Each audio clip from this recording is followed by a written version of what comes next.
का original paper हमारे सामने आ चुका है। तो प्यारे बच्चों को बिल्कुल भी टेंशन नहीं लेना है। आपको शुरू से लेकर वीडियो को लास्ट तक वॉच करना है। आपके 100% 100 में 100 इस बार आने वाले हैं, मतलब 75 में 75 आपके आने वाले हैं। आपको बिल्कुल भी दिक्कत नहीं लेनी है। तो चलिए बच्चों, बिना टाइम वेस्ट किए हम आपको दिखाने वाले हैं क्वेश्चन नंबर 1 से।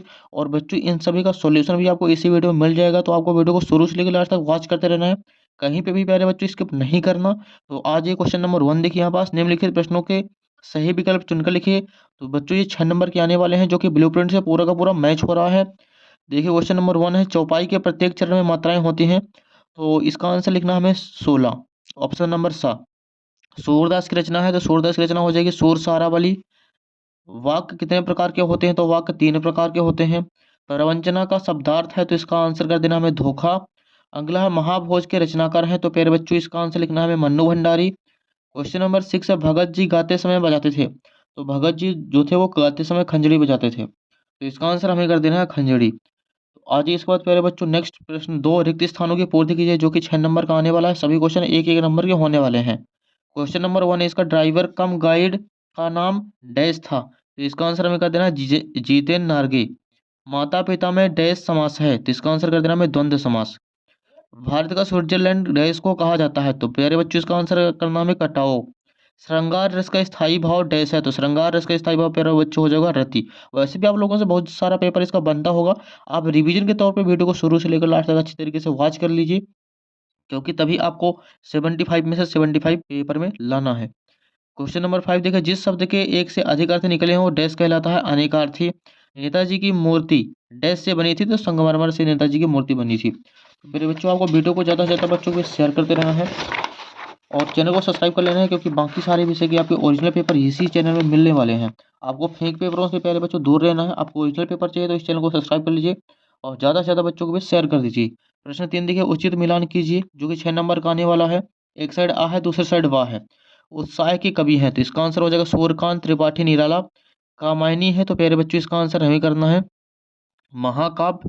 इसके बाद मधुकर, तो मधुकर का हो जाएगा भौरा। योग का संदेश है, तो योग का संदेश हमें कर देना उद्धव। मनु भंडारी की रुचि साहित्य में पैदा हुई थी, तो प्यारे बच्चों इसका आंसर करना है हमें शीला अग्रवाल। बाल गोविंद भगत, तो इसका आंसर कर देना है कबीर पंथी।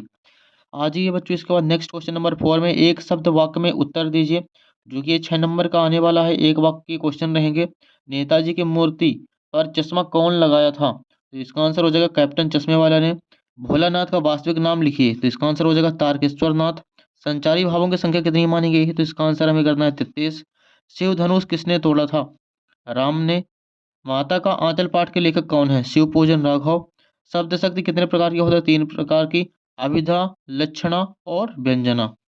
इसके बाद नेक्स्ट क्वेश्चन नंबर 5 है हमारे सामने, निम्न वाक्यों में सत्य और असत्य लिखिए। पहला है, दोहा एक वर्णिक छंद है, तो ये एक फॉल्स हो जाएगा। आत्मकथा के कवि जैनेन्द्र कुमार हैं, तो ये भी हो जाएगा असत्य। परशुराम ने सह संवाह की भुजाएं काटी थी, तो इसका आंसर हो जाएगा सत्य। फाल्गुन माह में बसंत ऋतु आती है, बिल्कुल सत्य है। राहुल तेजी से दौड़ता है में तेजी क्रिया है, बिल्कुल सत्य है। प्रयोगवादी कविता के जनक नागार्जुन है, तो ये हो जाएगा हमारे सामने और असत्य। इसके बाद प्यारे बच्चों यहाँ पास ऑब्जेक्टिव अपने कंप्लीट हो चुके हैं। इसके बाद हम देखने वाले हैं क्वेश्चन नंबर 6 से, जो कि 2 नंबर का आने वाला है बच्चों ये क्वेश्चन। प्रगतिवादी की 2 विशेषताएं लिखिए। क्वेश्चन नंबर 7 है, प्रसाद की आत्मकथा लिखने से क्यों बचना चाहिए। प्रश्न 8 है, लेखिका के पिता ने रसोई के भटियार खाना क्यों गया। क्वेश्चन 9 है, नागार्जुन अथवा जयशंकर प्रसाद की काव्यगत विशेषताएं निम्न बिंदु के आधार पर दीजिए। तो पहले में देना हमें 2 रचनाएं, इसके बाद हमें लिखना है इसका भाव पक्ष। आज इसके बाद नेक्स्ट क्वेश्चन नंबर 10 देखिए, अगले पेज में है क्वेश्चन नंबर 10। महाकाव्य की 2 विशेषताएं लिखिए, जो कि 2 नंबर का क्वेश्चन है बच्चों। प्रश्न 11 है, गंतोक को मेहनत का बादशाहों का शहर क्यों कहा जाता है।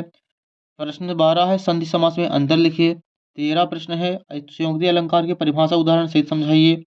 प्रश्न 14 है, लक्ष्मण के अनुसार वीर योद्धा की विशेषताएं बताइए। प्रश्न 15 है, यशपाल अथवा मन्नू भंडारी का साहित्यिक परिचय निम्न बिंदु के आधार पर दीजिए।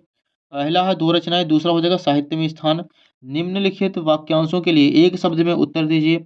दूध दही घी जल शहद का योग। और नंबर 12 है, ईश्वर पर आस्था न रखने वाला। प्रश्न 17 है, जीवनी की परिभाषा में एक जीवनी लेखक का नाम लिखिए। या फिर इसका आप लोग अथवा कर सकते हैं, करुण रस की परिभाषा उदाहरण सहित समझाइए। प्रश्न 18 है, निम्नलिखित काव्यांश का संदर्भ प्रसंग सहित व्याख्या कीजिए। तो इसका संदर्भ प्रसंग व्याख्या लिखना है, तो आप लोग वैसे भी 7वीं 8वीं से पढ़ते आ रहे हैं संदर्भ प्रसंग व्याख्या, तो इसमें आपको बिल्कुल भी डाउट होने वाला नहीं है। इसके बाद क्वेश्चन 19 देखिए, निम्नलिखित गद्यांश अवतरण के संदर्भ प्रसंग व्याख्या कीजिए। तो 19 में भी हमें गद्यांश की संदर्भ प्रसंग व्याख्या करनी है। आप लोगों से उम्मीद है कि पूरा का पूरा बन जाएगा। इसके बाद अगला क्वेश्चन नंबर 20 है, निम्न में से किसी एक विषय पर संवाद लिखिए। या फिर आप लोग यहाँ पे कर सकते हैं, नंबर आ मोबाइल का उपयोग, मेरे प्रिय खेल, या फिर स्वतंत्रता दिवस के बारे में। इसके बाद आ जाना क्वेश्चन नंबर 21, निम्नलिखित अपघटित गद्यांश पढ़कर संलग्न प्रश्नों के उत्तर दीजिए। तो यहाँ पे हमें 3 क्वेश्चन दिए गए हैं, इन क्वेश्चनों को पढ़ के इस पैसेज से हमें इनका आंसर दे देना है। तो उम्मीद है कि आप लोगों से ये वाला बन जाएगा, बिल्कुल भी टेंशन नहीं लेना, एकदम सिंपल है ये। प्रश्न 22 है, अपने पिताजी को वार्षिक परीक्षा की तैयारी की जानकारी देते हुए एक पत्र लिखिए। प्रश्न 23 है, निम्नलिखित में से किसी एक विषय पर लगभग 120 शब्दों में निबंध लिखिए। वृक्षारोपण, जीवन में खेलों का महत्व, इंटरनेट की उपयोगिता, पर्यावरण प्रदूषण का निवारण।